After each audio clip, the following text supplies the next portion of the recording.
Hello दोस्तों, welcome to my channel Knowledgeable Prince. और आज हम बात करने वाले हैं रविंद्रनाथ टैगोर की पोयम गीतांजलि के बारे में। दोस्तों, गीतांजलि एक कलेक्शन ऑफ पोयम्स हैं जिसमें 103 पोयम्स हैं। आज हम इस वीडियो में पोयम नंबर 77, 86, 93 और 103 को डिस्कस करने वाले हैं। लेकिन उससे पहले जानते हैं रविंद्रनाथ टैगोर के बारे में कुछ बातें। दोस्तों, रविंद्रनाथ टैगोर का जन्म हुआ था 1861 में और उनकी डेथ हुई थी 1941 में। वो एक इंडियन पोएट, फिलोसोफर थे जिन्होंने कंट्रीब्यूशन दिया है लिटरेचर में, पेंटिंग में और म्यूज़िक में।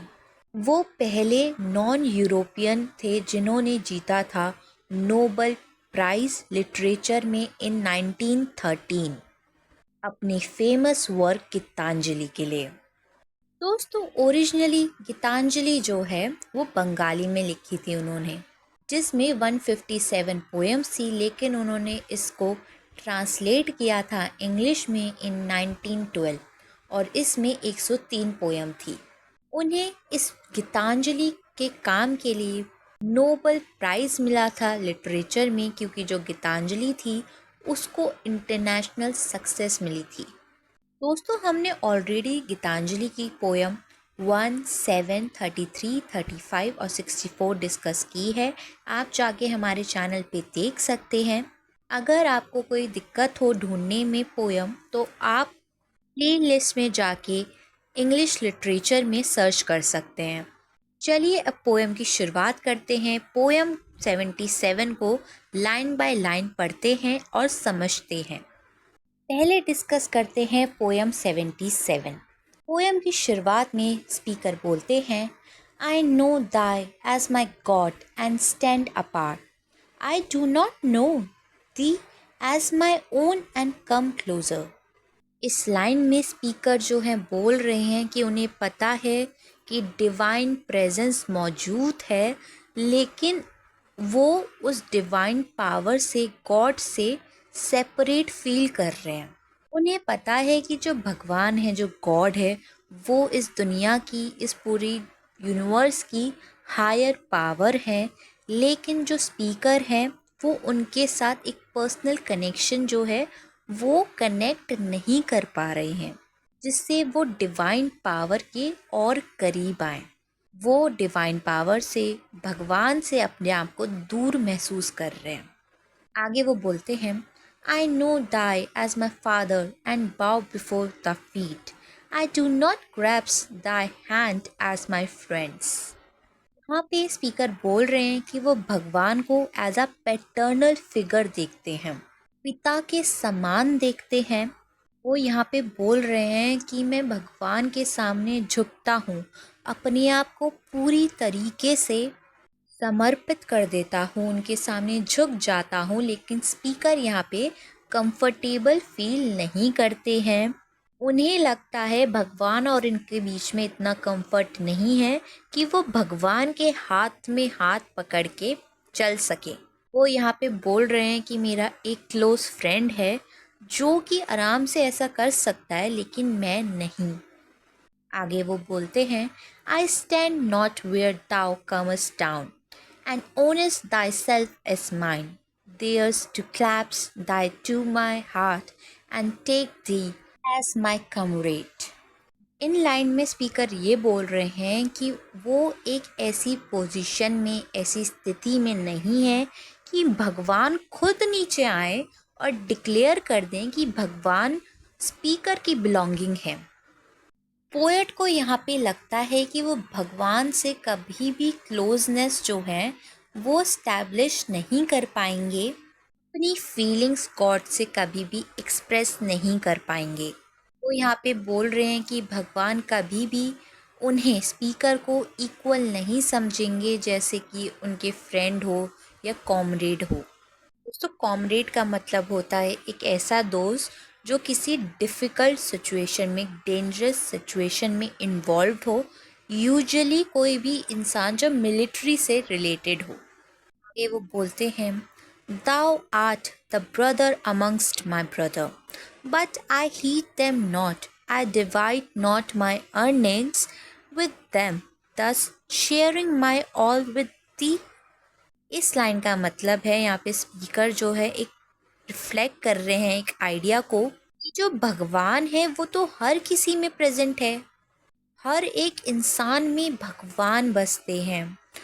तो यहाँ पे स्पीकर जो है वो एडमिट करता है कि वो अपने खुद के भाइयों के साथ, मतलब अपने खुद के दूसरे इंसानों के साथ अच्छे से घुल मिल के इंगेज्ड नहीं है, रहता नहीं है, उनके साथ अपनी चीज़ें शेयर नहीं करता है, अपनी अर्निंग शेयर नहीं करता है। इसका मतलब है कि वो भगवान को भी शेयर करने में फेल हो गया है, उसका कोई हक नहीं है भगवान पे। आगे स्पीकर बोलता है, in pleasure and in pain I stand not by the side of man and thus stand by thee. इस लाइन में स्पीकर बोलता है कि मैं किसी के भी साथ कभी भी खड़ा नहीं था, चाहे उनके दुख हो चाहे उनके सुख हो। यहाँ पे स्पीकर बोलता है कि जो वो ह्यूमैनिटी से डिटैच था, उसने इस चक्कर में भगवान से डिस्टेंस स्टैब्लिश कर लिया है। क्योंकि अगर आप भगवान को सर्व करना चाहते हो, अगर आप डिवाइन को सर्व करना चाहते हो, तो आपको ह्यूमैनिटी को सर्व करना होगा।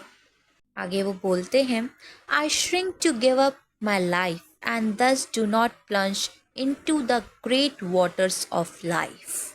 इस लाइन में स्पीकर बोल रहा है कि वो श्योर नहीं है कि अगर वो अपनी ईगो को, अपनी ज़िंदगी को सरेंडर करता है सिम्बॉलिकली या स्पिरिचुअली, तो वो उस हाइट पर, उस ग्रेटर वाटर्स ऑफ लाइफ को पा सकेगा। उसके अंदर एक डर है, वो हेजिटेट कर रहा है कि क्या वो सच में वहाँ तक पहुँच पाएगा, क्या वो भगवान से कनेक्ट हो पाएगा। लाइफ के सारे स्ट्रगल्स, सारे जो जॉयस हैं, अगर उन सबको वो भगवान के हाथों छोड़ दे, भगवान की विल के आगे सरेंडर कर दे, तो क्या तब वो कनेक्ट हो पाएगा भगवान से या नहीं। और यहीं पे पोएम 77 ख़त्म हो जाती है, जो कन्वे करती है एक पर्सनल स्ट्रगल को कि एक इंडिविजुअल गॉड से कैसे कनेक्ट हो।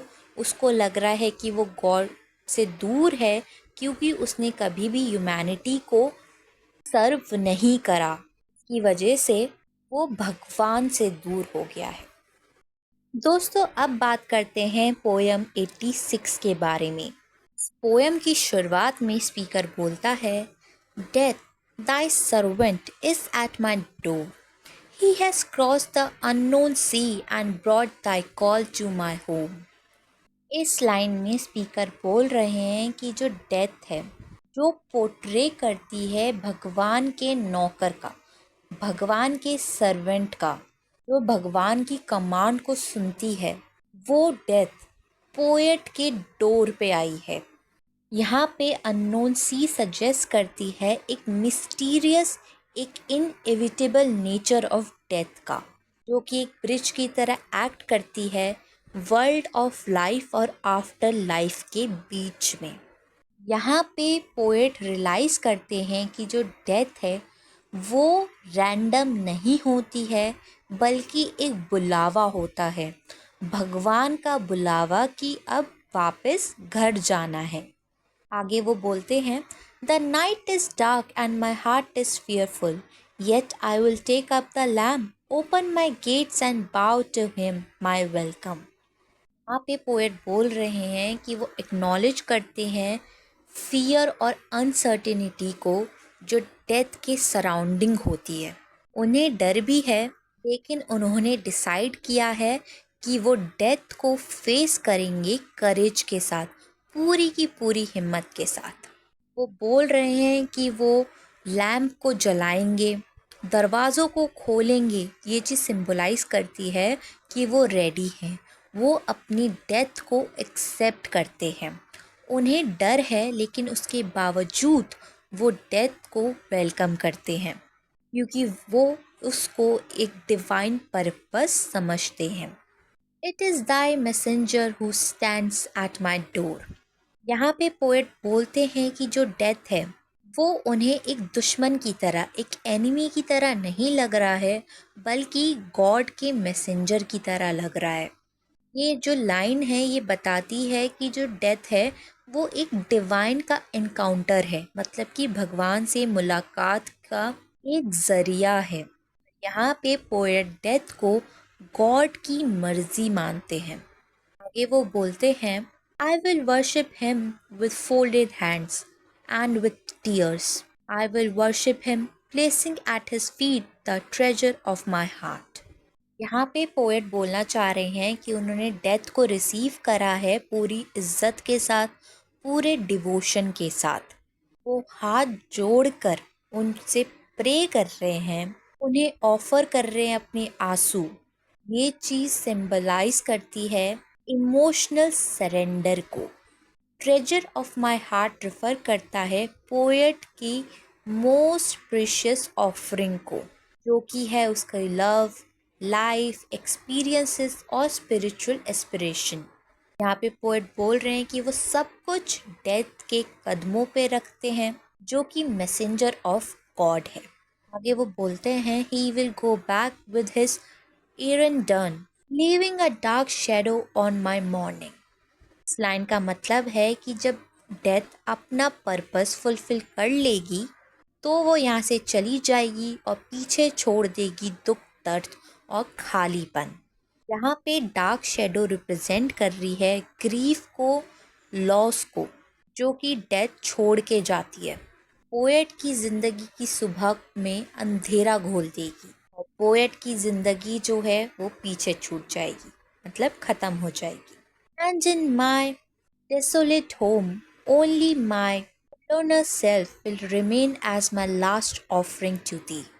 यहाँ पे पोएट बोलते हैं कि मेरी डेथ के बाद, पोएट यहाँ पे डेथ पोएट की लेने के बाद पोएट की जो बॉडी है वो अकेली यहाँ पे रह जाएगी, उनकी फिजिकल बॉडी उनके घर पर, उनकी दुनिया पर, इस वर्ल्ड में। ये चीज़ एक फाइनल ऑफरिंग है गॉड को, एक एक्सप्रेशन है टोटल सरेंडर का। जो उनकी जो बॉडी है, जो रिमेन्स है, बस वो रह जाएगा और उनकी जो लाइफ है वो वहीं पे ख़त्म हो जाएगी। दोस्तों, इस पोयम में स्पीकर डेथ को भगवान की विल मांगते हैं और एक हायर पर्पस समझते हैं। यहीं पे ये पोयम ख़त्म हो जाती है। अब बात करते हैं पोयम 93 के बारे में। पोयम का थीम है फेयरवेल, एक्सेप्टेंस और transition from life to death. इस पोयम की शुरुआत में स्पीकर बोलते हैं, I have got my leave, bid my farewell my brothers. यहाँ पे स्पीकर एक्नॉलेज करते हैं कि उनका जो टाइम है वो आने वाला है, कि डेथ जो है वो करीब है, और वो एक फेयरवेल बोल रहे हैं, मांग रहे हैं अपने लव वन से, अपने ब्रदर्स से। ये चीज़ सिग्निफाई करती है एक क्लोज बॉन्ड का, जो कि उन्होंने स्टैब्लिश करा है अपने चारों तरफ, अपने लोगों के साथ। यहाँ पे लीव सजेस्ट करती है कि ये एक प्लान्ड डिपार्चर है, एक सडन एंड नहीं है। तो वो बोलते हैं, I bow to you all and take my departure. इस लाइन में स्पीकर बोल रहे हैं कि वो झुकते हैं पूरी रिस्पेक्ट और ग्रेटिट्यूड के साथ उन लोगों के सामने जो स्पीकर की ज़िंदगी का पार्ट थे, हिस्सा थे। ये चीज़ कन्वे करती है वो अपने आप को दूसरों से बेहतर नहीं समझते थे। उनकी आंखों में दूसरों के लिए एक वैल्यू थी। के बीच में उनके लोगों के साथ एक गहरा कनेक्शन था, इतने सारे एक्सपीरियंस थे जो उन्होंने अपने लोगों के साथ जिए थे, एक कनेक्शन इस्टेब्लिश किया था। Here I give back the keys of my doors and I give up all claims to my house. इस लाइन का मतलब है कि वो अपनी चाबियां जो हैं वापस कर रहे हैं। ये चीज़ दिखाती है कि जो ओनरशिप है, जो अटैचमेंट है दुनिया की चीज़ों के साथ उनका, वो सब दूर कर रहे हैं, ख़त्म कर रहे हैं। मटीरियल पोजेशन को, रिस्पॉन्सिबिलिटी को सरेंडर कर रहे हैं और वो तैयार हैं सब कुछ पीछे छोड़कर जाने के लिए, अपने डियर वन के लिए, अपने लव्ड वन के लिए। I only ask for last kind words from you.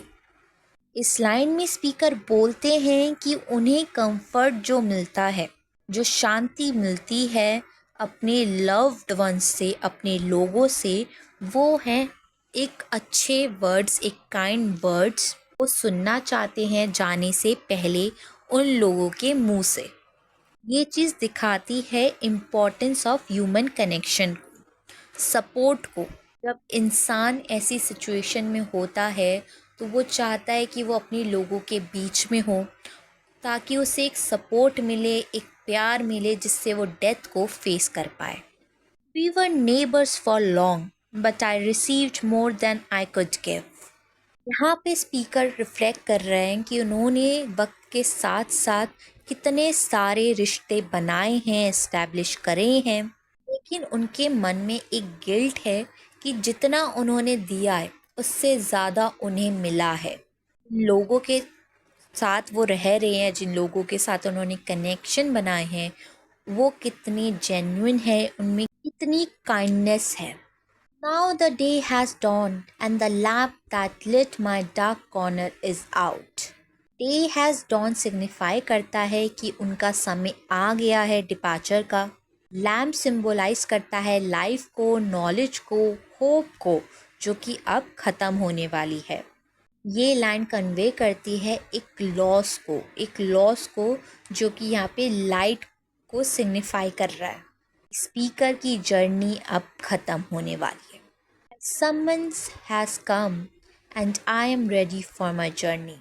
यहाँ पे स्पीकर बोल रहे हैं कि उनकी डेथ जो है वो आ चुकी है, लेकिन डेथ एंड नहीं है जर्नी का। ये शायद एक अनदर एग्जिस्टेंस की तरफ उन्हें ले जाए। यहाँ पे जो आइडिया ऑफ समन है ये सजेस्ट करता है एक इनविटेशन को, एक नए फेस को, एक नई एग्जिस्टेंस को। स्पीकर तैयार है एक्सेप्ट करने को डेथ को, अपनी किस्मत को एक्सेप्ट करने को स्पीकर अब तैयार है। और दोस्तों यहीं पे ये पोएम ख़त्म हो जाती है। ये पोएम हमें एक फ़िलॉसफिकल अंडरस्टैंडिंग ऑफ लाइफ, डेथ और इंटरकनेक्टनेस, जो रिलेशनशिप्स हमारे बाकी लोगों के साथ होते हैं, अपने लोगों के साथ होते हैं, ये पोएम वो चीज़ को शो कर रही है। अब बात करते हैं पोएम 103 की, जो कि गीतांजलि की लास्ट पोएम का कलेक्शन है। चलिए हम इसे लाइन बाय लाइन पढ़ते हैं। दोस्तों अगर आपको कोई भी वीडियो चाहिए किसी भी टॉपिक पे, इंग्लिश लिटरेचर के या एसएसटी के या फिर बिजनेस स्टडी या रीजनिंग के, तो आप हमें कमेंट सेक्शन में ज़रूर बताएं ताकि हम आपके लिए वो वीडियो ला सकें। और अगर आपको गीतांजलि की बाकी पोएम्स के अगर कोई स्पेसिफिक पोएम के बारे में पढ़ना है, जानना है, तो आप वो भी कमेंट सेक्शन में ज़रूर लिख के बताएं। One salutation to thy, my God, let all my senses spread out and touch this world at thy feet. इस लाइन का मतलब है कि स्पीकर गॉड को ग्रीट करते हैं। ये सजेस्ट करता है एक डिज़ायर फॉर कनेक्शन का, एक रिस्पेक्ट का। सेंसेस स्प्रेड आउट यहाँ पे सिग्निफाई करता है एक लॉन्गिंग एक्सपीरियंस का, दुनिया के जो वो भगवान की आँखों से देखना चाहते हैं। वो बोल रहे हैं कि हर चीज़ में भगवान की प्रेजेंस है। ये चीज़ सजेस्ट करती है कि उन्होंने अपने आप को सरेंडर कर दिया है भगवान की विल पे, डिवाइन की विल पे। इस दुनिया को अप्रिशिएट करते हैं, ये भगवान की मैनिफेस्टेशन है। आगे वो बोलते हैं, like a rain cloud of July hung low with its burden of unshed showers let all my mind bend down at thy door in one salutation to thy। इस लाइन में स्पीकर अपने mind को, अपने दिमाग को compare कर रहे हैं एक रेन क्लाउड से। मतलब कि उनके दिमाग में बहुत ही हैवी अनएक्सप्रेस्ड इमोशंस हैं, थॉट्स हैं। उनका दिमाग विचारों से भरा हुआ है, इमोशंस से भरा हुआ है।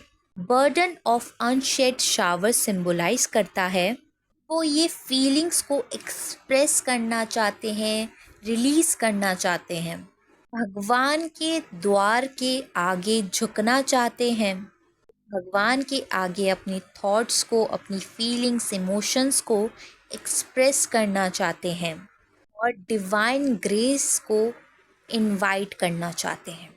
Let all my songs gather together, their diverse strains, to a single current and flow to sea of silence in one salutation to thee.